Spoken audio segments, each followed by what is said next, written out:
Most people believe wealth is something you chase, something outside of you, something reserved for the lucky, the privileged, the ruthless, or the unusually gifted. But that belief alone is the reason they will never have it. Because the truth about wealth, the truth most people never accept, is this: wealth is not a reward for hard work. It is a consequence of a certain way of thinking, a certain way of deciding, and a certain way of seeing yourself before the world ever agrees with you. You can feel it, can't you? That quiet frustration, the sense that you are capable of more, yet trapped in cycles that repeat year after year. The suspicion that the world is not withholding opportunity from you, but that something inside you has been hesitating, negotiating, delaying. This is where the real conversation begins. Because wealth does not respond to need. It does not respond to wishful thinking. And it does not respond to effort alone. Wealth responds to clarity. Every great fortune in history, every single one, began as a decision so clear, so definite, that doubt had no place to hide. Before Thomas Edison lit a city, he lit his mind with certainty. Before Andrew Carnegie built steel empires, he built a philosophy of organized thought. Before Henry Ford ever touched an assembly line, he touched an idea so persistent that failure became irrelevant. These men were not special because of their circumstances. They were special because of their relationship with belief. Most people hope. The wealthy decide. Hope is passive. Decision is violent. Decision cuts away alternatives. Decision burns bridges. Decision rearranges identity. And this is the first truth most people refuse to accept.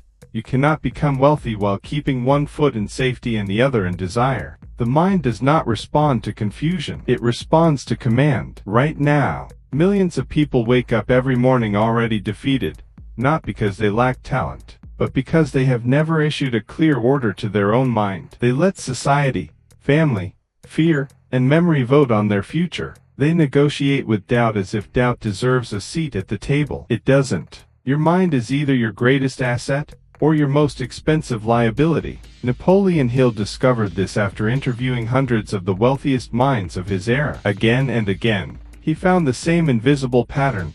People do not drift into wealth. They drift into poverty. Wealth requires direction. Poverty requires neglect. And neglect is easy. It is easy to scroll instead of study. Easy to complain instead of commit. Easy to blame circumstances instead of mastering thought. But the mind that produces wealth is trained to reject convenience. It understands that discipline is not punishment. It is self-respect in action. Here is the second truth most people never accept.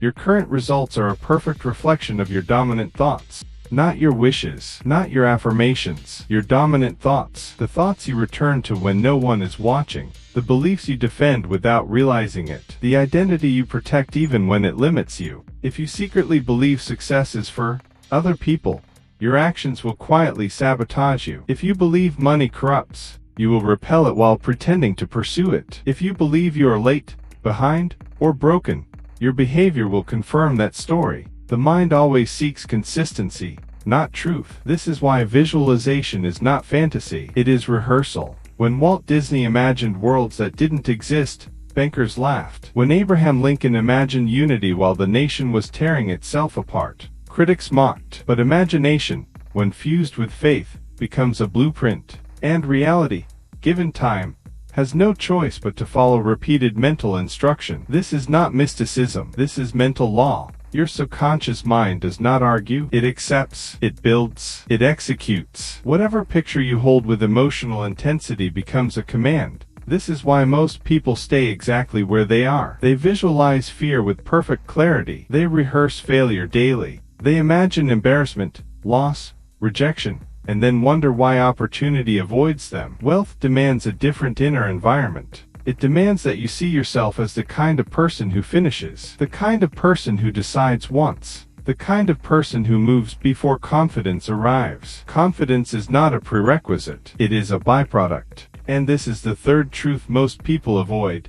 You do not wait to feel ready. You act until readiness is forced upon you. Every disciplined action rewires identity. Every uncomfortable step strengthens authority over self. Every refusal to quit tells the subconscious, this is who we are now. The world does not reward intentions. It rewards embodiment. And embodiment begins the moment you stop asking for permission, from others, from circumstances, from your past, and start living as if the decision has already been made, because it has, whether you realize it or not. And from this point forward, everything depends on whether you are willing to confront the next truth. And whether you are willing to confront the next truth is what separates those who consume motivation from those who become dangerous to mediocrity. Here it is. Most people do not fail because they lack opportunity. They fail because they lack self-command. They cannot tell themselves, no. They cannot hold a line when comfort whispers. They cannot stay loyal to a vision when results delay their arrival. And wealth, real wealth, demands loyalty before it ever offers proof. Look back through history, not at the surface stories, but at the inner battles. Edison went bankrupt multiple times before light became inevitable. Lincoln lost elections, businesses, credibility, yet refused to resign his identity. Ford was ridiculed as ignorant, uneducated, unqualified. Carnegie started with nothing but an obsession with organized intelligence. None of them were protected from doubt. They were trained to move through it. This is where most people break. They treat doubt as a signal to stop. The disciplined treat it as a signal to focus. Doubt is not a warning. It is a checkpoint. And if you pass through it without surrender, something powerful happens. Your nervous system adapts. Fear loses authority. Action becomes normal. You stop asking, what if it fails? And start asking, what does this demand of me now? That shift is everything. Because wealth is not created by intensity alone. It is created by rhythm. Daily rhythm, mental rhythm, behavioral rhythm. The wealthy individual does not rely on bursts of motivation. They build systems that make progress inevitable. They understand that willpower is unreliable, but structure is undefeated. This is why discipline is sacred. Discipline is not about forcing yourself to suffer. It is about removing decision fatigue so energy can be invested where it matters. When you wake up and already know what must be done, when there is no debate, no negotiation, you conserve mental power. And mental power, directed consistently, compounds faster than money ever will. Most people try to feel inspired before acting. The disciplined act, and inspiration follows. This is the fourth truth most people resist. Emotion follows motion, not the other way around. You don't wait to feel confident to take control of your life. You take control, and confidence catches up. You don't wait to feel worthy of wealth. You behave like someone who respects time, effort, and learning, and worthiness is built through action. And action, when aligned with purpose, unlocks something deeper than motivation. It unlocks meaning. Purpose is not a mystical calling reserved for the lucky. Purpose is clarity applied over time. It is what happens when your talents meet a problem you are willing to solve relentlessly. When your pain becomes insight. When your past stops being an excuse and starts becoming raw material. Most people want success without responsibility. But responsibility is the gateway. When you accept responsibility for your outcomes, without blaming parents, economy, timing, or luck, you reclaim power. You move from victim to architect, from reactor to creator. And creation requires vision, not vague hope, not borrowed dreams. Vision. A vision so clear that your subconscious begins reorganizing priorities without asking you. A vision that filters distractions automatically. A vision that makes small talk feel heavy and wasted time unbearable. This is why visualization matters. Not as fantasy, but as conditioning. When you repeatedly see yourself executing at a higher level, your brain begins to close the gap between image and behavior. You start noticing opportunities that were always there. You hear ideas differently. You interpret challenges as training instead of threats. Your environment does not change first. Your perception does. And perception is destiny. This is where gratitude enters, not as politeness, but as strategy. Gratitude trains the mind to search for advantage instead of deficiency. Keeps you out of desperation, which clouds judgment. It stabilizes emotion, which allows patience. And patience, combined with persistence, is unstoppable. Impatience is expensive. It leads people to quit too early, pivot too often, chase shortcuts, and abandon compounding for comfort. The wealthy understand this. They play long games with long vision and short egos. They are willing to look foolish temporarily to avoid being average permanently. This is the fifth truth most people never accept. You must be willing to be misunderstood for a long time. If you need applause to continue, you will stop when silence arrives. If you need validation to persist, You will collapse when criticism appears. But when your drive is internal, when it comes from a quiet agreement with yourself, external noise loses power. You stop explaining, you stop proving, you start building. And building requires learning, not passive consumption, but deliberate study. Every wealthy mind is a student first. They read when others rest. They listen when others speak. They seek mentors in books, patterns, failures, and history. They are not intimidated by intelligence. They are energized by it. Ignorance is comfortable. Growth is confrontational, but growth is where leverage lies. Knowledge, applied, multiplies effort. It allows 1 hour of thought to replace 10 hours of labor, turns ideas into assets and insight into income. This is why wealth is scalable, and labor, without leverage, is not. Most people trade time for money forever. The wealthy trade insight for systems, and systems, once built, continue working while the builder rests, learns, or creates again. This is not luck. This is law. The law of cause and effect. The law of rhythm. The law of compensation. You are always paid in full for the value you contribute.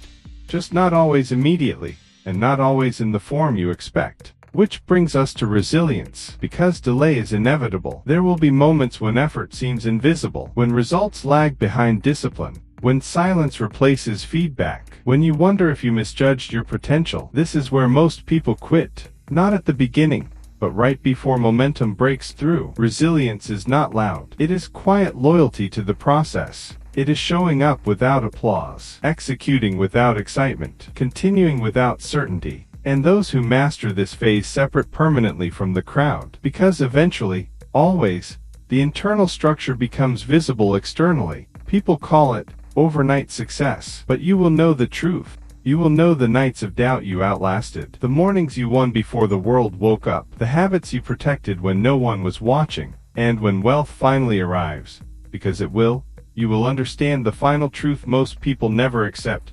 Wealth is not the goal. It is the echo. The echo of discipline. The echo of belief. The echo of clarity, persistence, learning, and self-command. It is who you become, made visible. And once you understand that, truly understand it, you stop chasing money. You start becoming inevitable. And nothing in this world is more powerful than a person who has decided who they are and refuses to negotiate ever again. Because inevitability is not an accident. It is engineered, quietly, relentlessly, from the inside out. Once a person reaches this point, something irreversible happens. The mind stops seeking escape and starts seeking refinement. You no longer ask, how do I get out of this? You ask, how do I master this? That single shift turns obstacles into instructors and pressure into precision. This is where most people misunderstand wealth at its deepest level. They believe wealth brings freedom. In reality, freedom is what brings wealth. Freedom of thought, freedom from emotional reactivity, freedom from the opinions of those who have never built anything worth protecting. The wealthy mind is not chaotic. It is calm under pressure. It does not panic at volatility. It does not collapse under uncertainty. It understands that uncertainty is not a threat. It is the raw material of opportunity. When markets shake, when industries shift, when old rules break down, most people freeze. They wait for clarity. They wait for permission. They wait for guarantees that never arrive. But the disciplined mind moves into uncertainty with preparation and faith in its own adaptability. This is why adaptability is not optional. It is a form of intelligence. Rigid people break. Flexible people evolve. Look at history. The empires that survived were not the strongest, but the most adaptable. The individuals who thrived were not those with the best starting conditions, but those who learned faster than their environment changed. Learning is not a phase. It is a lifestyle. The moment you believe you know enough, decay begins. The wealthy mind stays curious, hungry, alert. It studies patterns, not just tactics. It understands that tools change, but principles endure. Technology evolves. Human behavior does not. Fear, greed, ambition, pride.